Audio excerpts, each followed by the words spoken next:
Kyle Walker's wife, Annie Kilner, must have been devastated by the news that her husband had fathered 2 children with his former mistress, Lauryn Goodman.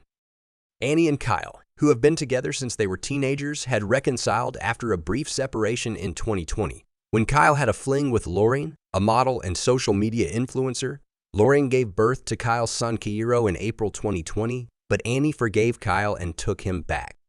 However, on December 27, 2020, Lauryn called Annie and dropped a bombshell. She had another child with Kyle, a daughter who was born in July 2020. She also sent Annie photos of Kyle with both of his love children, demanding that he acknowledge them publicly.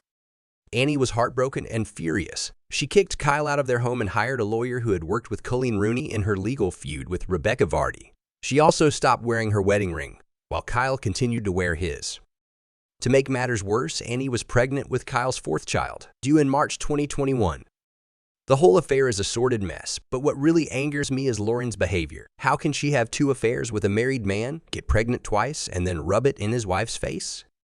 Lauryn's phone call was spiteful and calculated. It shows that she is a manipulative person who wants to destroy Annie and Kyle's marriage, maybe hoping to become the next Mrs. Walker. She denies this, saying she just wants transparency and honesty.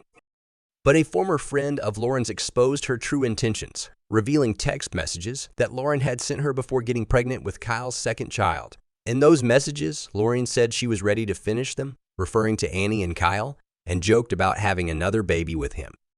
Lauryn is a shameless marriage wrecker. She is also an influencer who probably benefits from the publicity of this scandal. She will gain more followers and more money from advertisers. Some people might think I am being too harsh on Lauryn, who was also cheated by Kyle, but I have no sympathy for her, especially after reading the interview she gave to a Sunday newspaper. She boasted about her sexual chemistry with Kyle and shared some disgusting details.